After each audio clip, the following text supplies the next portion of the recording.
December 1 ലോക AIDS ദിനം. 2025 ലോക എയ്ഡ്സ് ദിനത്തിൻ്റെ തീം എന്താണ്? തടസ്സങ്ങളെ മറികടക്കുക, എയ്ഡ്സ് പ്രതികരണത്തെ പരിവർത്തനം ചെയ്യുക. പാർലമെൻറ്റ് ശീതകാല സമ്മേളനത്തിന് തുടക്കം. വാട്സപ്പ്, ടെലിഗ്രാം സേവനങ്ങൾക്ക് സിം കാർഡ് നിർബന്ധം. ടെലികോം മന്ത്രാലയം പുതിയ നിയമങ്ങൾ പുറത്തിറക്കി. കേന്ദ്ര വാർത്താവിനിമയ മന്ത്രി ആരാണ്? ജ്യോതിരാദിത്യ സിന്ധ്യ. 2080 ആകുമ്പോൾ ഇന്ത്യയുടെ ജനസംഖ്യ 190 കോടിയാകും. പ്രത്യുൽപാദന നിരക്ക് കുറയുന്നതിനാൽ 2080 ജനസംഖ്യ സ്ഥിരപ്പെടും.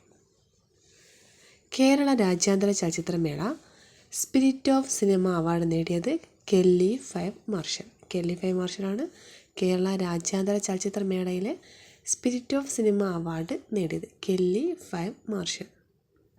രാജ്യാന്തര ക്രിക്കറ്റിൽ ഏക ഫോർമാറ്റിൽ ഏറ്റവും കൂടുതൽ സെഞ്ചുറി നേടുന്ന താരമായത് വിരാട് കോഹ്ലിയാണ്. വിരാട് കോഹ്ലിയാണ് രാജ്യാന്തര ക്രിക്കറ്റിൽ ഏക ഫോർമാറ്റിൽ ഏറ്റവും കൂടുതൽ സെഞ്ചുറി നേടുന്ന താരമായി മാറിയത്. ഏകദിന ക്രിക്കറ്റിൽ 52 സെഞ്ചുറികൾ പൂർത്തിയാക്കി. ദേശീയ senior school athletic meet overall ചാമ്പ്യന്മാർ കേരളമാണ്.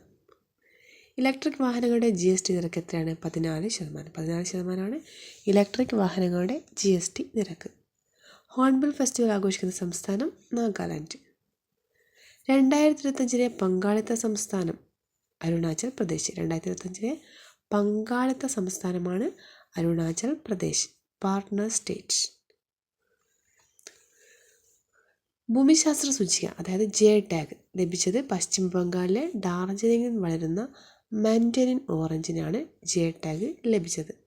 ഡിസംബർ 2 ലോക കമ്പ്യൂട്ടർ സാക്ഷരതാ ദിനമാണ്. ഡിസംബർ 2 പൊല്യൂഷൻ കൺട്രോൾ ദിനം കൂടിയാണ്.